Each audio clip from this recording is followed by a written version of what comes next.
entrevistado de hoje superou adversários com mais estrutura eleitoral e disputou o segundo turno das eleições para a prefeitura da maior capital do país.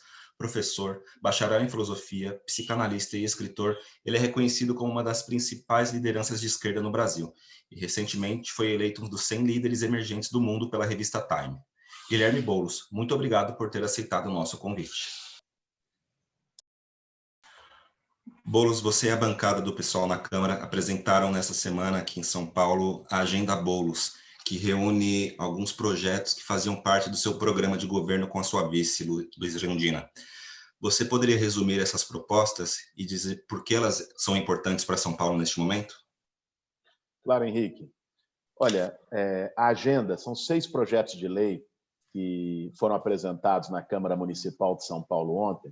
Eles refletem uma parceria entre o Gabinete Paralelo, que foi um espaço que nós criamos com dezenas de colaboradores da nossa campanha, gente que veio da academia, gente que já participou da gestão pública, que conhece muito bem a cidade e cada área, e que nos ajudaram a pensar um projeto para São Paulo de combate às desigualdades, um projeto de retomada do desenvolvimento na cidade de São Paulo, nas distintas áreas.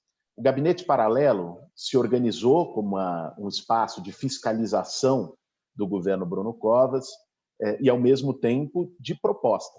O que a gente precisa nesse momento é de uma oposição que faça a marcação cerrada, né, que não permita os abusos, os disparates, como a gente já viu no primeiro mês de governo do Covas. As medidas dele foi aumentar salário, o próprio, dos secretários, foi botar a pedra pontuda debaixo de viaduto para espantar a população em situação de rua, e foi acabar com gratuidade de passagem de ônibus para idoso no meio da pandemia.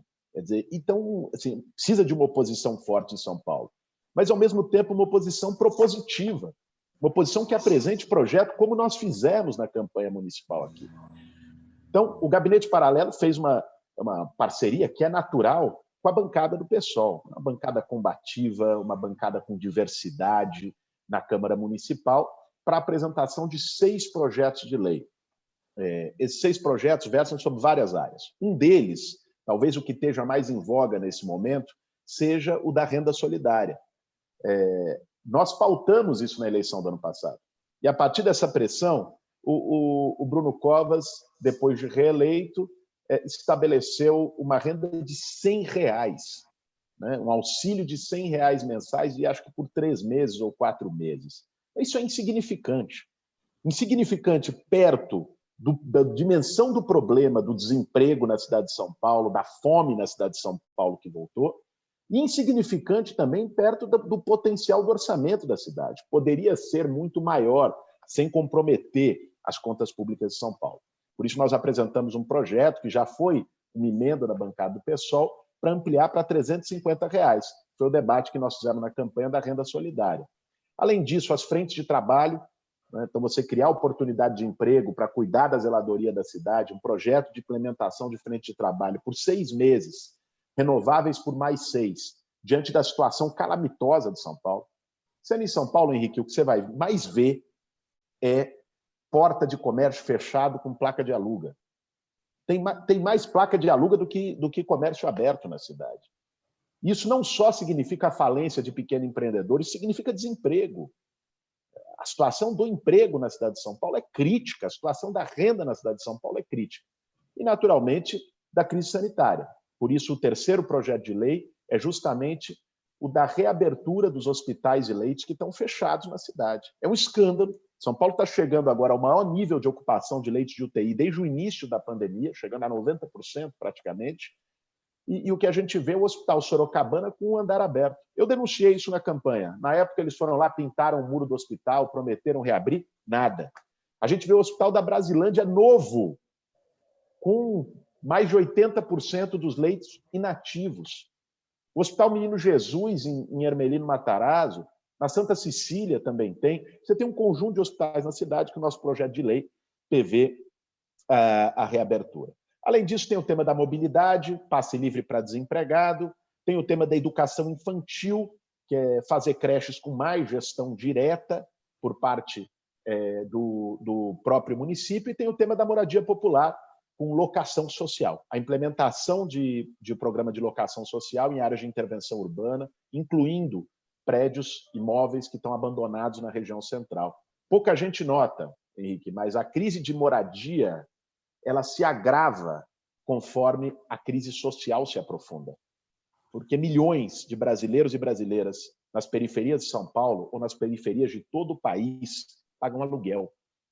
E se não tem emprego, se não tem auxílio, não tem condições de pagar o aluguel no final do mês. Muitas dessas pessoas vão para a situação de desespero, ao ponto até de chegar e morar na rua com as suas famílias, como a gente tem visto o aumento da população em situação de rua. Então, de forma bem geral, são os projetos que a gente apresentou na Câmara Municipal, a bancada do PSOL, junto com o gabinete paralelo, e vamos trabalhar não só na instituição, como na mobilização social para que sejam aprovados. E como você avalia os 2 primeiros meses do segundo mandato de Bruno Covas à frente da Prefeitura de São Paulo? Olha, Henrique, acho que a questão não é nem só como eu avalio, como a cidade avalia. Eu tenho andado por São Paulo, tenho seguido na campanha de solidariedade. Para nós, solidariedade, entregar alimento, cesta básica, material de higiene, isso não se faz só em véspera de eleição. Passada a eleição, nós retomamos uma campanha que tem sido feita pelo MTST, o Fundo Solidário. Eu tenho ido para várias comunidades fazer esse processo. E o que eu tenho visto na cidade, além do agravamento da crise, além de uma situação de fome, é um cenário de indignação. As pessoas se sentem enganadas. De algum modo, o Bruno vendeu uma imagem na campanha eleitoral, se colocou como uma pessoa mais civilizada, como uma pessoa preocupada com a situação social e econômica dos mais pobres, com um discurso de combate à desigualdade que nunca teve na prática dos governos do PSDB em São Paulo e que segue não tendo na prática dele. Como é que pode, numa pandemia, com milhões de desempregados, a primeira medida do prefeito é aumentar o seu próprio salário em mais de 40%? Isso é um escárnio com a sociedade, isso é um tapa na cara, fazer isso um mês depois de uma eleição. Sabe? Uma eleição onde é verdade, ele ganhou, mas onde mais de 40% da cidade, sobretudo nas periferias da cidade, defenderam um projeto de mudança. Ou seja, então, ao mesmo tempo, ele teve uma vitória maior entre os idosos, pessoas com mais de 60 anos, todas as pesquisas mostraram. Eu ganhei as eleições entre os mais jovens, teve um elemento geracional nessa campanha. E ele teve uma força eleitoral maior entre os idosos. O cara vai lá e corta o passe livre, um direito adquirido de idosos entre 60 e 65 anos. Sabe, as pessoas sem ter onde morar, chegando ao nível drama, humilhação de ter que morar na rua, estender um colchão debaixo de um viaduto para não tomar chuva. A postura da prefeitura, em vez de estabelecer um programa habitacional, é meter pedra pontuda debaixo do viaduto para as pessoas não poderem nem ficar lá. É dramático. Acho que esse início de governo do segundo mandato do Bruno Covas é trágico para a cidade. Se você pudesse dar uma nota de 0 a 10, qual seria? Eu vou te dizer uma coisa, bicho. Eu sou professor, dei aula há alguns anos no ensino público. Uma coisa que eu não gosto de dar é nota. Sabe? Eu acho que isso não reduz muito. Eu prefiro fazer a análise da situação do que você dar uma nota, 3, 4, 5, quer que seja. Eu acho que o governo do Bruno Covas pode se resumir mais do que numa nota, numa palavra. Esses 2 meses de governo são trágicos para a cidade. O prefeito Bruno Covas apresentou uma proposta de ampliar a renda básica emergencial por mais 3 meses em São Paulo, com pagamento de R$100 por indivíduo na família. Em janeiro, o Metrópolis revelou que 18 mil famílias não receberam o benefício. Em âmbito federal, está em discussão um novo auxílio emergencial que não sai do papel. Qual é a urgência dessas propostas para São Paulo e para o Brasil? Olha, eu li a matéria do Metrópolis, aliás, uma reportagem muito bem feita naquele momento, sobre o auxílio de São Paulo. E olha, eles não estão pagando. Mas vamos combinar aqui, Henrique, mesmo que paguem, o que é R$100? O que é R$100, considerando o custo de vida da cidade de São Paulo? Você não compra uma cesta básica. Né? R$ 100 é absolutamente insuficiente para uma família ter um mínimo de condição de sobreviver com dignidade. Esse auxílio ele é limitado, ele não resolve o problema das pessoas. Aí você colocou o tema do governo federal. Eles estão para aprovar agora um novo auxílio de R$ 250, menos da metade do valor do auxílio que foi pago ano passado. Agora, estão fazendo isso sob uma brutal extorsão. O que o Bolsonaro, o Paulo Guedes e o comando do Congresso Nacional estão querendo fazer com o Brasil se chama extorsão, chantagem. É uma vergonha. Essa turma quer condicionar o pagamento do auxílio por 4 meses a rasgar a Constituição Federal. Eles estão propondo acabar com o investimento mínimo obrigatório em saúde e educação na PEC emergencial. Isso não tem precedente. Veja, nós estamos no meio de uma pandemia. Eles têm a pachorra de, no meio de uma pandemia, propor que você reduza o investimento do SUS. Eles têm a pachorra de, num momento em que, há um ano, milhões de crianças e jovens em todo o Brasil estão fora da escola, você vai precisar de um investimento especial de recuperação, de readaptação, inclusive de readaptação das escolas, devido às condições sanitárias, de reduzir investimento em educação. Quer dizer, é um crime o que está sendo feito. O Bolsonaro está estabelecendo no Brasil um fascismo de coalizão. É uma coisa nova. Né? Ele é a reunião de autoritários, corruptos e o mercado financeiro. E esse fascismo de coalizão está querendo jogar o Brasil para o abismo, para o buraco. Né? O auxílio emergencial tem que ser renovado, e não com 250, deveria ser renovado com R$ 600, né? Que era o valor que estava sendo pago ano passado. E não há que se colocar qualquer tipo de contrapartida do ponto de vista de retirada de direitos. Eu acho muito engraçado essa turma que fica dizendo não tem recurso, problema fiscal, a dívida pública. O Biden, que não é comunista nem bolivariano, é um liberal norte-americano, está lançando um pacote de US$ 2 trilhões agora.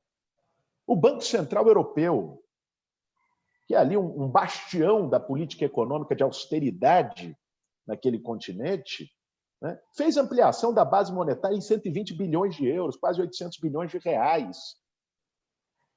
O Brasil tem todas as condições, ampliar a base monetária, o Banco Central comprar título do Tesouro, você pegar isso e garantir investimento no combate à pandemia. Eu acho muito engraçado que eles tenham a coragem de falar em redução de investimento em saúde e educação e não tenham a coragem de falar em combate a privilégio, não tenham a coragem de falar em taxação de grandes fortunas, como a Argentina e outros países do mundo fizeram agora um imposto extraordinário sobre fortunas para poder financiar o combate à pandemia.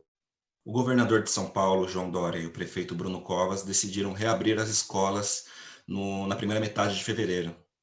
Você, como professor, como avalia a volta das aulas presenciais neste momento de pandemia? Olha, as pessoas construíram uma ideia de que os professores não querem voltar a trabalhar na sala de aula. O que os professores não querem, e por isso estão fazendo um movimento legítimo, grevista nesse momento, é voltar em condições inseguras. O que nós precisamos é construir as condições básicas de segurança para o retorno às aulas. E, lamentavelmente, isso não foi feito.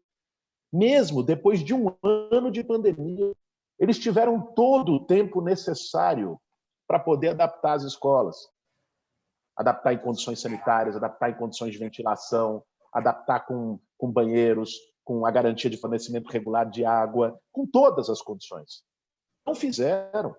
Não houve as obras necessárias nas escolas para que pudesse voltar. Mais do que isso, não incluíram os professores e demais profissionais da educação na etapa prioritária de vacinação. Você retorna às aulas com professores imunizados.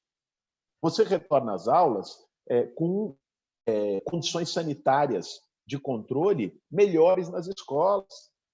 porque senão as escolas vão se tornar aqui, como já começou a acontecer, no caso aqui no estado de São Paulo, inclusive, um centro de propagação de Covid. Já teve várias escolas que reabriram e fecharam na sequência, porque você teve contágio. Então, é uma reabertura mal feita, é uma reabertura mal planejada, é uma reabertura insegura, que não considera a saúde dos professores e dos alunos. Ninguém é contra que se construam as condições para a reabertura. Eu acho que isso é importante, inclusive, para a continuidade no estudo das crianças, é importante pedagogicamente, é importante para os professores, é importante para os pais, que muitas vezes vão trabalhar e não têm com quem deixar seus filhos. Eu li, inclusive, uma reportagem do próprio Metrópolis sobre crianças que estão indo para a escola agora presencial por causa da merenda, pelo problema também da fome em casa. Então, é evidente que a retomada das aulas presenciais é importante de ser feita. Agora, ela precisa ser feita com segurança. Ela não pode ser feita a toque de caixa, né? Ela tem que ser feita garantindo, em primeiro lugar, o respeito à vida dos profissionais de educação e dos estudantes. Por conta do aumento dos leitos de UTI aqui no estado de São Paulo, o governador João Dória decidiu implementar o que ele chamou de toque de restrição, que pretende evitar aglomerações das 11 da noite às 5 da manhã nas próximas 3 semanas. Na sua visão, qual é a atuação, como tem sido a atuação do governo de São Paulo nessa pandemia? Olha, eu, ao contrário do Dória, do Bolsonaro, né, eu não sou comentarista de saúde pública. Né? Eu não tenho CRM e não estou autorizado a fazer análise das condições sanitárias. Por isso, é preciso escutar aquelas pessoas que têm essa autoridade técnica. Então, eu tenho visto muito as posições do comitê de contingência aqui em São Paulo. E o comitê de contingência tem se manifestado pela necessidade de medidas restritivas já há um bom tempo, de medidas mais restritivas, e nós estamos vendo o aumento do contágio, estamos com uma média de mais de 1.000 mortes por dia no país, estamos com um aumento da ocupação dos leitos de UTI na cidade e no estado de São Paulo, né? E me parece, e aqui digo, vendo as posições do comitê de contingência, que as medidas são insuficientes. Agora, ao mesmo tempo, é preciso dar alternativas para as pessoas, sobretudo para os comerciantes, para os pequenos comerciantes, pequenos empresários da cidade e do estado de São Paulo. Não adianta você fechar tudo e deixar as pessoas à própria sorte, deixar os donos de restaurante, donos de bar, donos de comércio que fecharam a própria sorte, que foi o que aconteceu aqui na pandemia. Eu tenho conversado com muitos deles. São Paulo deveria ter feito, o Brasil deveria ter feito o que vários países do mundo fizeram, criar condições para indenização. Uma coisa que a Prefeitura de São Paulo já deveria ter feito é suspender a cobrança de IPTU dos pequenos estabelecimentos comerciais durante a pandemia, né? Poderia ter criado a condição para um capital de giro a juros zero para poder pagar os fornecedores, para evitar uma falência em série. Então, quando fecha sem dar apoio e sem preocupação com a situação das pessoas, né? E quando abre muitas vezes sem escutar as autoridades sanitárias, os infectologistas, sobre a situação. Então, me parece que a posição do governo de São Paulo é muito mais movida por política e pela maneira como o Dória vê a opinião pública, por pesquisa de opinião, do que propriamente pela preocupação com a vida das pessoas. Nas eleições para a presidência da Câmara, alguns parlamentares do PSOL divergiram sobre a candidatura de Luiz Erundina. Alguns votaram no Baleia Rossi, apoiaram o voto no Baleia Rossi, para tentar impedir que o Arthur Lira vencesse. O Arthur Lira, que era o candidato do presidente Jair Bolsonaro. Entretanto, o Lira venceu no primeiro turno. Na sua leitura, a candidatura de Erundina foi um acerto ou um erro? Henrique, primeiro dizer que a bancada do PSOL votou inteira na Luiz Erundina. Você teve uma diferença de de análise, de percepção, que é natural num partido que tem pluralidade. Num partido que tem diversidade, você tem opiniões diferentes. A candidatura da Luísa Erundina foi um acerto, né? E, aliás, após as eleições na Câmara, ficou claro que quem sustentou a candidatura do Baleia Rossi até o fim foi só a esquerda e os partidos de centro-esquerda, ou parte dos partidos de esquerda e de centro-esquerda. A maior parte da centro-direita, da dita direita liberal, do dito centro-democrático, que era o argumento para uma composição com Baleia, a maior parte dessa turma bandeou para a candidatura do Lira. Votou no Arthur Lira, o DEM implodiu, o PSDB implodiu, né? Foram com Lira. Então, se era para sustentar uma candidatura minoritária, que fosse, então, uma candidatura que defendesse claramente o impeachment de Bolsonaro, que fosse uma candidatura que questionasse essa agenda econômica neoliberal de retirada de direitos. E essa foi a posição da Luísa Erundina. O pessoal está totalmente aberto, disposto e tem a iniciativa política de construir unidade contra o bolsonarismo. Essa posição na eleição da presidência da Câmara de lançar candidatura não expressa da parte do PSOL qualquer tipo de recuo numa frente de atuação contra Bolsonaro. Eu mesmo tive, junto com várias figuras de quem eu discordo, de figuras de centro-direita e tal, no movimento em defesa da democracia, a favor das liberdades democráticas, quando Bolsonaro ficou falando de AI-5, você teve um monte de eventos com gente que reuniu, até nós do PSOL, a gente do PSDB, eventualmente gente do DEM, nesses eventos. Você fazer frentes pontuais em defesa da democracia, das liberdades, contra os arroubos do bolsonarismo, contra o negacionismo na pandemia, é plenamente possível e acho que é necessário no momento grave que o Brasil vive. A posição da bancada do PSOL foi uma posição tática na Câmara e, avaliando que se houvesse um segundo turno entre Baleia e Lira, o pessoal deixou claro que votaria contra o candidato Bolsonaro, contra o Lira e, portanto, no Baleia. Agora, a candidatura do Lira explodiu, né, e a do Baleia implodiu, porque parte importante da base de apoio do Baleia, e não estou falando da esquerda, estou falando da direita e da centro-direita, bandeou para o lado do Lira. Por isso eu vi a posição do pessoal como uma posição acertada. Nas últimas semanas, o PT indicou Fernando Haddad como pré-candidato à presidência da República. Já é o momento de definir candidaturas para as eleições de 2022? Primeiro, eu tenho o maior respeito pelo Haddad, meu amigo, é um grande quadro político. O apoiei com entusiasmo no segundo turno de 2018, nas eleições presidenciais. Recebi o apoio dele também com entusiasmo agora no segundo turno das eleições de São Paulo, no ano passado. Veja, a questão não é o direito dos partidos de lançarem nomes. O PT tem todo o direito de lançar o nome que for, como o PSOL tem o direito, se assim definir, de lançar nomes, como tem o PCdoB, como tem o PDT. O Ciro Gomes já lançou o seu nome há mais de 2 anos. A questão não é essa. O que eu acredito é que nós estamos num momento que não é de normalidade, nós estamos num momento dramático da vida nacional.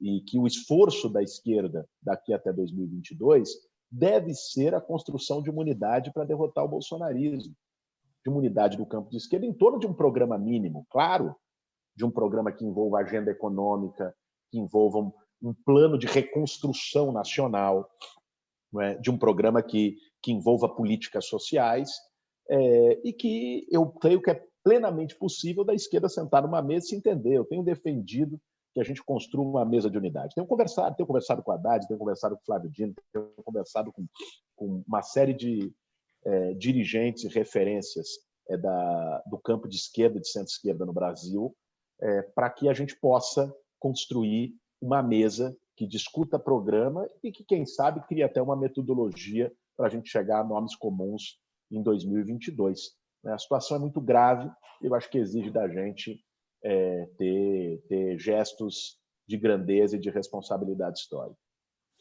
E no segundo turno das eleições aqui em São Paulo, você recebeu apoio de diferentes nomes da esquerda, né, como Lula, Ciro Gomes.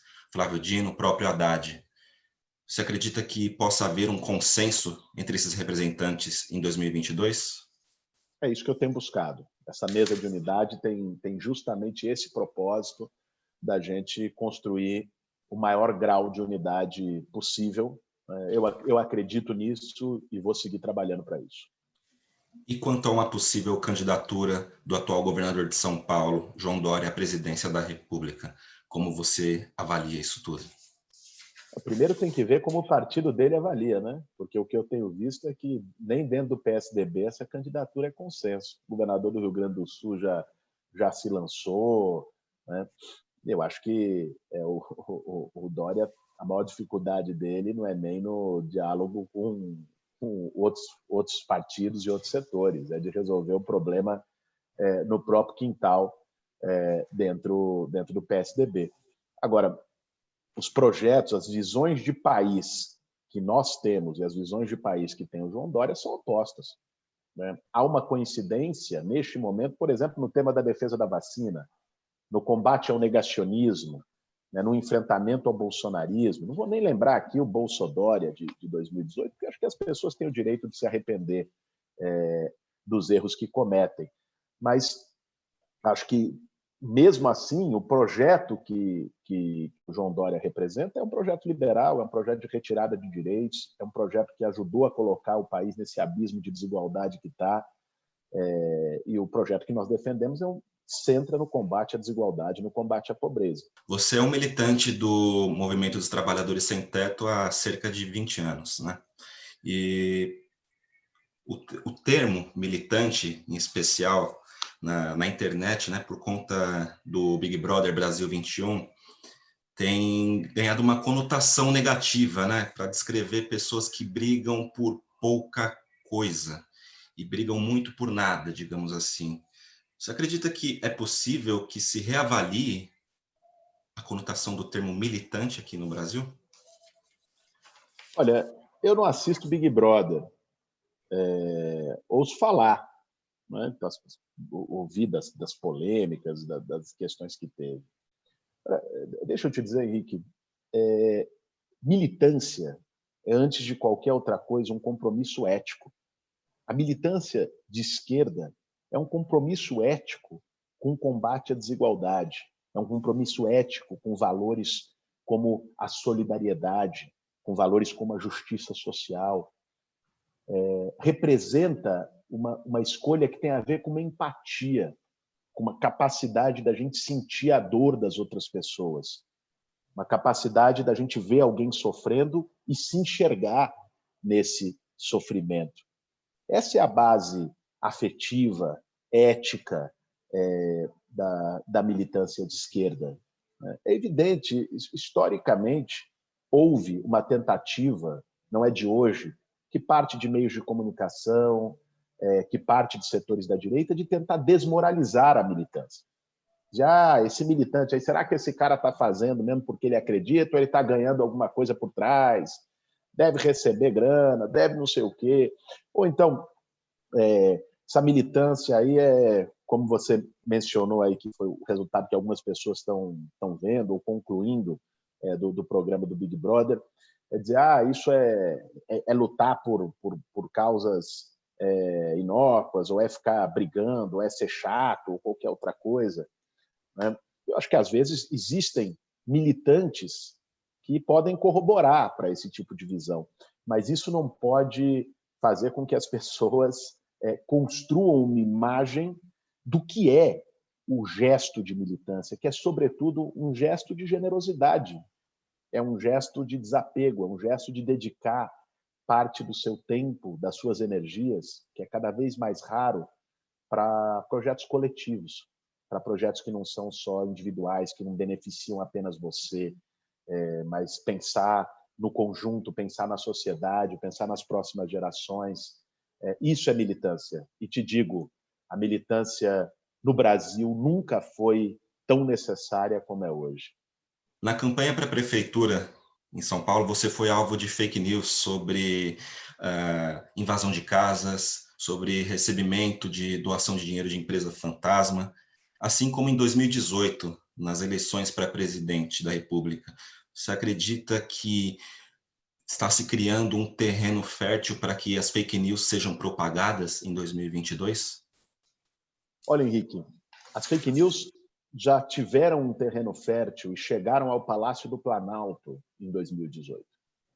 Eu acho que agora o movimento é já de uma certa reação da sociedade contra as fake news. Isso ficou claro em 2020. Como você lembrou, eu sofri um monte de fake news.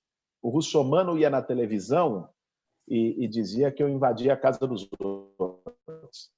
Fez uma pegadinha vergonhosa num debate com um rapaz aí, que inclusive foi preso. Agora está em prisão domiciliar, ou com tornozeleiro, uma coisa assim, um tal de Oswaldo Eustáquio, que inventou essa fake news de empresa fantasma e tal, simplesmente porque uma empresa de comunicação que fez vídeos para a nossa campanha e que recebeu, obviamente, por isso, tinha mudado o endereço que ela estava atualmente não era o endereço que estava registrado na junta comercial. Aí eles criaram a ideia de que era uma empresa fantasma, mesmo com a comprovação de todo o trabalho, os vídeos, o produto que eles fizeram para a campanha e propagaram a fake news. Ok, eles fizeram isso e no dia 15 de novembro eu tive o dobro dos votos do Russomano. A sociedade começou a rejeitar as fake news. Eu acho que as eleições de 2020 foram muito menos marcadas pela vitória das fake news do que foi a de 18. E eu espero que a gente caminhe nessa mesma direção para 22. É óbvio que vai ter fake news. O gabinete do ódio veio para ficar, pelo menos enquanto não houver uma investigação pesada por onde essa gente é financiada. Enquanto não houver um desbaratamento completo, que começou bem com o inquérito das fake news no Supremo Tribunal Federal e, inclusive, botou algumas dessas pessoas na cadeia, que é o caso desse cidadão que inventou a fake news contra mim. É o caso do outro agora, do deputado Daniel Silveira, que é uma fake news ambulante, assim, era uma máquina impagável de produção de fake news e foi também para a cadeia. Agora, então acho que nós estamos tendo, nesse momento, uma iniciativa de avanço no combate à fake news. Espero que continue assim. Aqui na campanha de São Paulo, nós tivemos uma construção incrível, que foi o Gabinete do Amor. Né? Em contraponto ao Gabinete do Ódio, se juntaram centenas de ativistas digitais, de tuiteiros, de memeiros, de humoristas, de designers, e montaram um Gabinete do Amor que abasteceu a nossa campanha virtual, que foi uma campanha com um alcance muito bom, com um engajamento importante, que nos ajudou a levar o segundo turno e a ter mais de 2 milhões de votos na maior cidade da América Latina. Você acredita que o trabalho de base, que é algo que você tem se dedicado aí já faz um bom tempo, pode ser prejudicado com a pandemia de coronavírus? Olha, o trabalho de base ele se reinventa. Você sabe que agora, no cenário da pandemia, o movimento social fez coisas incríveis de trabalho de base e de combate à pandemia. Eu acompanhei mais de perto, obviamente, as iniciativas do MTST, que é o movimento ao que eu sou mais ligado, mas sei que muitos outros movimentos, Movimento Sem Terra e tantos outros fizeram também. Né? Além das campanhas de solidariedade, nós criamos o Fundo Solidário no Movimento Sem Teto, que arrecadou assim, toneladas de alimentos, materiais de higiene, fomentou a criação de cooperativas de costureiras nas periferias e ocupações que fizeram máscaras. Então, recebiam pelas máscaras, ou seja, você gerava a renda de um lado e você distribuía depois as máscaras gratuitamente com dinheiro desse fundo solidário, que foi arrecadação de vaquinha, de gente doando pela internet. Chegou a mais de R$1.300.000 só com esse tipo de arrecadação. Mas, para além disso, se fez um monte de iniciativas territoriais. O Zap da Saúde, médicos, enfermeiros, profissionais de saúde voluntários que fizeram plantões e a gente distribuiu o número do Zap da Saúde nas comunidades e as pessoas mandavam WhatsApp pedindo orientação. E os profissionais de saúde davam orientação, se era o caso de ir no posto, a pessoa falava dos sintomas, vai, esse que você tem que ir. Olha, esses são sintomas de Covid, ou esses não são sintomas de Covid. Vá para um hospital que está especializado em Covid, ou vá para um que não é especializado em Covid. Teve um baita trabalho de orientação. Se criou os grupos de WhatsApp, que a gente chamou de SOS Corona, por bairros, onde se identificava as pessoas que estavam precisando de alimento, as pessoas que estavam precisando de ação solidária, onde se esclarecia dúvidas, onde se dialogava. Né? Teve atendimento psicológico à distância. Você teve um surto, está tendo um surto de depressão por conta do isolamento causado pela pandemia. Então, tudo isso foram iniciativas de trabalho de base. Agora, no mês de março, o movimento está lançando uma iniciativa incrível, que são as cozinhas solidárias, em parceria com várias organizações locais, que é num momento de fome, de agravamento da crise social, estabelecer cozinhas que vão produzir refeições também por meio de apoio, de financiamento voluntário e garantir comida para quem não tem nas comunidades de 11 estados do Brasil. Então, a pandemia, eu acho que ela também gerou uma onda de solidariedade que ajudou a construir redes de apoio nos territórios, nas periferias, nos interiores, que é uma forma de trabalho de base. Nossa conversa com Guilherme Boulos, infelizmente, chegou ao fim. Agradeço a todos que nos acompanharam. Até a próxima.